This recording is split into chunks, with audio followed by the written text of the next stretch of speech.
അഗ്നിജ്വാല A deep love story ഭാഗം 173. സൗബി ഡ്രസ്സൊക്കെ pack ചെയ്തോ? ജ്വാല ഗൗരവത്തോടെ അവളോട് ചോദിച്ചു. അവള് തലയാട്ടി. ജ്വാലയും അവളെ നോക്കി ഗൗരവത്തോടെ ഒന്ന് മൂളിക്കൊണ്ട് അവളുടെ കയ്യിലുണ്ടായിരുന്ന ഫോൺ അഗ്നിക്ക് നേരെ നീട്ടി. സുരഭിയും സൗബിയും അവളെ ഞെട്ടലോടെ നോക്കി. നീയാണൊപ്പം ഞങ്ങളുടെ ഫോൺ? സൗബി ചോദിച്ചു. നിക്കെന്തിനാ നിന്റെ ഫോൺ? ഇത് ദേവേട്ടന്റെ കയ്യിലായിരുന്നു. സൗബിയെ രൂക്ഷമായി നോക്കി അതും പറഞ്ഞുകൊണ്ട് ജ്വാല ആ ഫോൺ അഗ്നിക്ക് കൊടുത്തു. അവനത് വാങ്ങി സൗബിക്ക് നേരെ നീട്ടി. അവള് 2 ഫോണും കയ്യിൽ വാങ്ങി. ഇവളുടെ പുതിയ ഫോൺ ആ റൂമിൽ എവിടെയെങ്കിലും കാണും. അഗ്നി പറഞ്ഞു. അത് കിട്ടി. സൗബിയും പറഞ്ഞു. പിന്നെ നീയൊക്കെ കരുതുന്നുണ്ടാവും ഞാനതിനെ നിന്റെയൊക്കെ ഫോൺ എടുത്തേന്ന് അല്ലേ? അവൻ ചോദിച്ചതിന് രണ്ടുപേരും ഒന്നും മിണ്ടിയില്ല. വേറൊന്നിനുമല്ല, നീയൊന്ന് ഈ 2 ദിവസം വീട്ടിലേക്കെന്നല്ല ആരെയും വിളിക്കരുതെന്ന് എനിക്ക് നിർബന്ധം ഉണ്ടായിരുന്നു. നിന്നെയൊക്കെ കൊണ്ട് അങ്ങോട്ട് തന്നെയല്ലേ പോകുന്നേ. അപ്പ അറിഞ്ഞാ മതി നിന്റെ തള്ളയും തന്തയൊക്കെ രണ്ടിന്റെ അവസ്ഥ. അഗ്നി പറഞ്ഞതും സൗബി പേടിയോടെ തലയാട്ടി. പക്ഷെ സുരഭി സംശയത്തോടെ അവനെ നോക്കുന്നുണ്ടായിരുന്നു. ഇവളെ പിന്നെ ഇതിനകത്തേക്ക് കൊണ്ടുവരണ്ടായിരുന്നു ദേവേട്ട. വീട്ടിലേക്ക് കൊണ്ടുവിടാനുള്ളതല്ലേ, ആ കാറ് തന്നെ ഇരുത്തിയാൽ മതിയായിരുന്നു. ജ്വാല പറഞ്ഞു. അവള് അവസാനമായിട്ട് ഒന്നുകൂടി ഇങ്ങോട്ടൊന്ന് വന്നോട്ടെ എന്ന് കരുതി കുഞ്ഞ. ഇനി എന്തെങ്കിലും ആഗ്രഹം ഇവളുടെ മനസ്സിലുണ്ടെങ്കിലോ? അഗ്നി പുച്ഛത്തോടെ പറഞ്ഞു. ജ്വാല സുരഭിയെ ദേഷ്യത്തോടെ നോക്കി അവൾക്കടുത്തായി വന്നിരുന്നു. പ്ലീസ്, എന്നെ ഇനി ഒന്നും, ഞാൻ പൊക്കോളാം. സുരഭി കണ്ണു നിറച്ച് പേടിയോടെ പറഞ്ഞു. നീ എന്നെ പേടിക്കുന്നുണ്ടോ സുരഭി? എന്തിനാ അത്? ജ്വാല ചിരിയോടെ ചോദിച്ചു. സുരഭി മറുപടി പറഞ്ഞില്ല. പേടിക്കണം സുരഭി. വേറൊരു കാര്യത്തിനും നീ എന്നെ പേടിച്ചിട്ടില്ലെങ്കിലും എന്റെ ദേവേട്ടന് എന്തെങ്കിലും കാര്യം നിന്റെ ചിന്തയിലെങ്കിലും ഇനി വന്നാ നീ എന്റെ മുഖം ഓർക്കണം. ഇന്നലെ നടന്നതൊക്കെ ഓർക്കണം. ജ്വാലയുടെ ഭീഷണി പോലുള്ള ശബ്ദം സുരഭിയുടെ കാതിൽ മുഴങ്ങിക്കേട്ടു. അവള് ജ്വാലയെ ഉറ്റുനോക്കി. വാ, നമുക്ക് പോവാ. അതും പറഞ്ഞ് ജ്വാല പെട്ടെന്ന് സുരഭിയുടെ കയ്യിൽ പിടിച്ചുയർത്തി. വേദനയിൽ സുരഭി ഉറക്കെ അലറിപ്പോയി. ഓ, ഒന്ന് മിണ്ടാതെ നിൽക്കുന്നുണ്ടോ? ജ്വാല ദേഷ്യപ്പെട്ടു. വേദനിച്ചിട്ടാ? അവള് കണ്ണു നിറച്ചുകൊണ്ട് പറഞ്ഞു. ആ, വേദനിക്കണം, കയ്യിലിരിപ്പോണ്ടല്ലേ, ഇങ്ങോട്ട് വാ. അവളെ തുറച്ചു നോക്കി അത്രയും പറഞ്ഞുകൊണ്ട് ജ്വാല അവളുമായി പുറത്തേക്കിറങ്ങി. അല്ല, മോള് പോകുന്നുണ്ടോ ഇവർക്കൊപ്പം? ആ, പോണമ്മേ. ഞാൻ മാത്രല്ല, പൊന്നും വരുന്നുണ്ട്. ജ്വാല പറഞ്ഞതും പൊന്നു അവളെ ഒന്ന് നോക്കി. ഞാനോ? ഞാനില്ലടി. ചിലപ്പോ ഇവൾമാരുടെയൊക്കെ കോലം കണ്ട അമ്മ എന്നെ പിന്നെ ഇങ്ങോട്ട് വിടില്ല. പൊന്നു വിഷമത്തോടെ പറഞ്ഞു. ജ്വാല അഗ്നിയെ നോക്കി. അങ്ങനെയൊന്നും ഉണ്ടാവില്ല. അവര് സമ്മതിച്ചില്ലെങ്കിലും ക്ലാസ് തുടങ്ങുന്നത് വരെ നീ ഇവിടെ തന്നെ ഉണ്ടാവും. അത് പോരെ നിനക്ക്? അഗ്നി ചോദിച്ചു. എന്നാലും പൊന്നൂന് അപ്പോഴും പോവാൻ മനസ്സില്ല.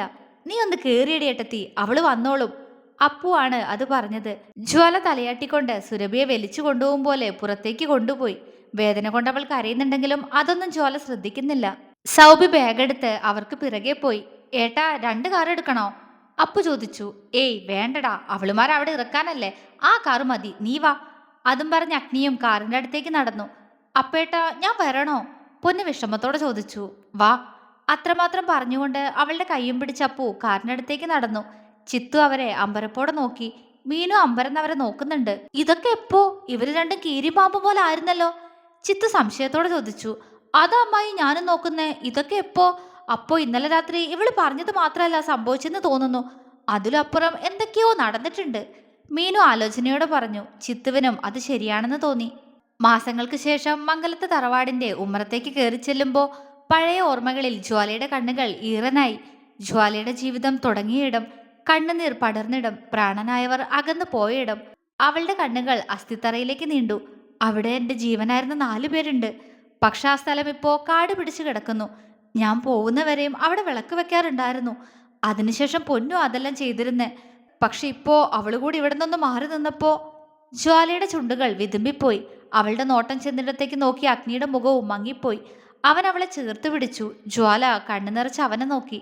അവനൊന്നുമില്ല എന്ന പോലെ അവളുടെ തോളിലുള്ള പിടിമുറുക്കി. അവളുടെ വരവിൽ സന്തോഷം അറിയിച്ചുകൊണ്ട് ഒരിളം തെന്നൽ ജ്വാലയെ തലോടിക്കൊണ്ട് കടന്നുപോയി. അവളൊന്ന് പുഞ്ചിരിച്ചു. പൊന്നു സൗബിയും ചേർന്ന് സുരഭിയെ കാറിന്നിറക്കി. അതും കണ്ടുകൊണ്ടാണ് അരുന്ധതി അംബികയും അകത്തൂന്ന് ഇറങ്ങി വരുന്നത്. അരുന്ധതി ഞെട്ടലോടെ സ്വന്തം മോളെ നോക്കി. അയ്യോ, എന്റെ പൊന്നു മോളെ, നിനക്കിത് എന്തു പറ്റിയടി? അവർ അവൾക്കടുത്തേക്ക് ഓടി വന്നുകൊണ്ട് അവളെ ചേർത്ത് പിടിച്ചു. സുരഭി അമ്മയുടെ നെഞ്ചിലേക്ക് ചേർന്ന് നിന്ന് പൊട്ടിക്കരഞ്ഞു. എന്തു പറ്റിയടി മോളെ നിനക്ക്? ആരും നിന്നെ ഈ കോലത്തിലാക്കിയേ? അരുന്ധതിയിൽ സങ്കടം. അപ്പോഴാണ് അവരുടെ നോട്ടം സൗബിയിലേക്ക് പോയത്. പാടുകൾ വീണ് കരിനീലിച്ച് അവളുടെ കവിളിലേക്ക് അരുന്ധതി പകപ്പോടെ നോക്കി. അയ്യോ, നിന്നാരടി അടിച്ചേ? അവര് സൗബിയോട് ചോദിച്ചു. ഞാനാ അടിച്ചേ. അങ്ങോട്ട് കയറി വന്ന അപ്പു പെട്ടെന്ന് പറഞ്ഞു. നീയോ? എന്തിനാണ് നീ എന്റെ മോളെ? അവരവന് നേരെ ചീറി. അകത്തുനിന്ന് ശബ്ദം കേട്ടപ്പോഴേക്കും കേശവനും രാജനും കൂടി ഇറങ്ങി വന്നിരുന്നു. ജ്വാല അവിടെ കണ്ട അവർ സംശയത്തോടെ അവളെ നോക്കി. മോളുടെ കയ്യിലിരിപ്പോണ്ട് വാങ്ങിക്കൂട്ടിയതാ. അപ്പു പുച്ഛിച്ച് പറഞ്ഞുകൊണ്ട് ഉമ്മറത്തിണ്ണയിലേക്ക് കയറിയിരുന്നു. നീ എന്താ ഇവിടെ? രാജൻ ജ്വാലയോട് ചോദിച്ചു. അവൾ സംശയത്തോടെ അയാളെ നോക്കി. എന്നോടാണോ എന്താ ഇവിടെ എന്ന് ചോദിച്ചേ? ഇതിന്റെ വീടാ, അത് വല്യച്ഛൻ അറിയില്ലേ? അവൾ ഗൗരവത്തോടെ അയാളെ നോക്കി ചോദിച്ചു. അവളുടെ സംസാരം കേട്ട് അയാൾ അമ്പരപ്പോടെ അവളുടെ മുഖത്തേക്ക് നോക്കി. എന്റെ മുഖത്തേക്ക് പോലൊന്ന് നോക്കാൻ ഭയമുള്ളവളായിരുന്നു ആ അവളാ ഇപ്പോ. അയാളുടെ മുഖത്ത് ദേഷ്യം നിറഞ്ഞു. ജ്വാല, ഇത് നിന്റെ വല്യച്ഛനാ? കേശവൻ ഇടയ്ക്ക് കയറി. ആരായാലും ചോദിച്ചതിനുള്ള മറുപടിയാ ഞാൻ പറഞ്ഞ അമ്മാവ. ജ്വാല ഭാവഭേദമില്ലാതെ പറഞ്ഞു. അയാൾ അവളെ തുറച്ചു നോക്കി. അംബിക എന്താ പ്രശ്നമെന്ന പോലെ പൊന്നൂനോട് പതിയെ ചോദിക്കുന്നുണ്ട്. അവള് പക്ഷേ അത് കണ്ടിട്ടും കാണാത്തതുപോലെ തൂണിലേക്ക് ചാരി നിന്നു. കുഞ്ഞാ, വെറുതെ ഇങ്ങനെ നിന്ന് സമയം കളയാതെ വന്ന കാര്യം എന്താന്ന് വെച്ചാ അത് എല്ലാവരോടും കൂടി പറഞ്ഞേക്ക്. അഗ്നി ജ്വാലയോട് പറഞ്ഞു. അവൾ അവനെ നോക്കി തലയാട്ടിക്കൊണ്ട് മുത്തശ്ശൻ ഇരിക്കാറുള്ള ചാരുകസേരയിലേക്ക് നോക്കി. പതിയെ അവളുടെ കാലുകൾ അവിടേക്ക് ചലിച്ചു. മുത്തശ്ശ, അവൾ മനസ്സിൽ വിളിച്ചു. അരികിൽ മുത്തശ്ശന്റെ സാമീപ്യം അറിയുന്നത് പോലെ. കൂടെ തന്നെ ഉണ്ടാവണേ, അവള് പതിയെ പറഞ്ഞുകൊണ്ട് ആ കസേരയിലേക്ക് ഇരുന്നു. ആർക്കും ഒന്നും മനസ്സിലായില്ല. അഗ്നി ഒരു പുഞ്ചിരിയോടെ ഒരു കാഴ്ചക്കാരൻ മാത്രമായി മാറി നിന്നു. ജ്വാല എല്ലാവരും ഒന്ന് നോക്കി. അവൾ ഇഷ്ടക്കേടോടെ നോക്കുന്ന മുഖങ്ങൾ. അവളൊന്ന് ചിരിച്ചു. ഞാനിങ്ങോട്ട് വന്നത് നിങ്ങൾക്ക് ആർക്കും ഇഷ്ടമായിട്ടില്ല എന്ന് എനിക്ക് അറിയാം, ജ്വാല പറഞ്ഞു. പിന്നെ എന്തിനിങ്ങോട്ട് വന്നേ? എടുത്ത വഴി അംബിക ചോദിച്ചു. അഗ്നി അപ്പു അവരെ ഒന്ന് നോക്കി. പക്ഷെ ജ്വാലയ്ക്ക് അപ്പോഴും ചിരിയാണ്.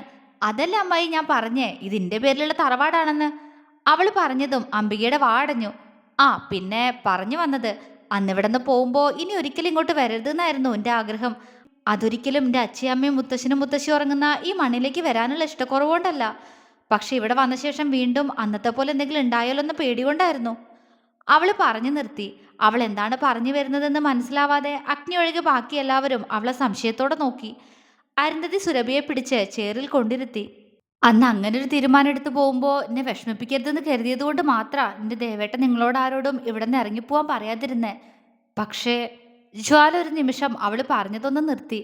രാജൻ അവളെ ഉറ്റുനോക്കി. പക്ഷേ അയാൾ ചോദിച്ചു. അവൾ അയാളെ നോക്കി പുഞ്ചിരിച്ചു. പക്ഷെ ഇപ്പം എൻ്റെ ജീവിതത്തിലുണ്ടായ ചില കാര്യങ്ങൾ കൊണ്ട് എന്നെ വിഷമിപ്പിക്കരുതെന്ന് കരുതി എൻ്റെ ദേവേട്ടനെടുത്ത തീരുമാനത്തെ ഞാൻ എതിർക്കുക. ജ്വാല അതും പറഞ്ഞ് ചേറിന്ന് എഴുന്നേറ്റു. മനസ്സിലായില്ല? അംബിക അരുന്ധതിയും ഒരുപോലെ ചോദിച്ചു. മനസ്സിലാവാൻ ഒന്നുമില്ല. ഈ തറവാട് അതെന്റെ പേരിലുള്ളതാ. അതുകൊണ്ട് എടുക്കാനുള്ളത് എന്താന്ന് വെച്ചാൽ എടുത്ത് എല്ലാവരും ഇപ്പൊ തന്നെ ഈ പടി ഇറങ്ങിക്കോണം. ജ്വാലയുടെ ശബ്ദം ഒരു അലർച്ച പോലെ മംഗലത്തുയർന്നു. എന്താ? രാജനും കേശവനും അംബിക അരുന്ധതിയും അടക്കം എല്ലാവരും പകപ്പോടെ ജ്വാലയെ നോക്കി. പക്ഷെ അവളുടെ മുഖത്തെ വന്യമായ ഭാവം, അതിലേക്കാണ് രാജൻ ഉറ്റുനോക്കിയത്. ദേവഭദ്രന്റെ അതേ മുഖഭാവം. അയാളുടെ കണ്ണുകൾ മിഴിഞ്ഞു. ഒരു നിമിഷം ഭദ്രനാണ് അവിടെ നിൽക്കുന്നതെന്ന് പോലും അയാൾക്ക് തോന്നിപ്പോയി. അച്ഛൻ്റെ അതേ ദേഷ്യം നിറഞ്ഞു നിൽക്കുന്ന മുഖത്തോടെ ജ്വാല അയാളെ തുറച്ചു നോക്കി. പറഞ്ഞത് കേട്ടില്ലേ? ഇറങ്ങിക്കോളാൻ ഇവിടെന്ന്. ഇനി ആരും ഇവിടെ താമസിക്കണ്ട. എവിടേക്കാന്ന് വെച്ച പൊക്കോ.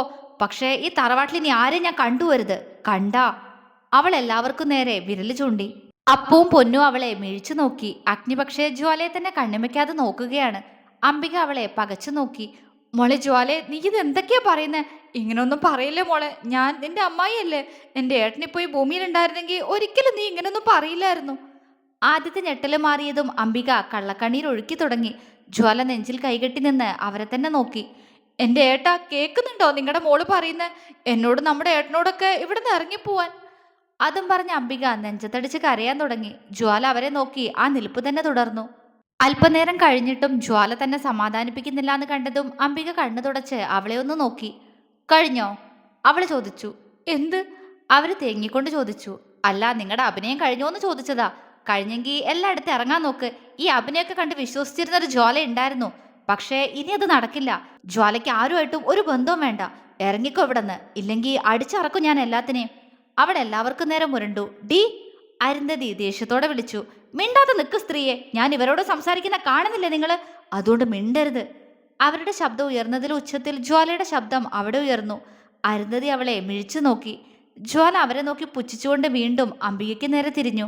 പിന്നെ എല്ലാം പറഞ്ഞു കഴിഞ്ഞ സ്ഥിതിക്ക് ഈ അവസരത്തിൽ ഞാൻ ഒരു കാര്യം കൂടി പറയാൻ പോവാ നിങ്ങളോട്, ജ്വാല അംബികയോട് പറഞ്ഞു. അവരെന്താണാവോ എന്ന പോലെ അവളെ നോക്കി. ഉള്ളിൽ അപ്പോഴും ദേഷ്യമാണ്. അതായത് ഈ നിൽക്കുന്ന പൊന്നുവിൻ്റെ അരവേട്ടനും തമ്മിൽ ഇഷ്ടത്തിലാ.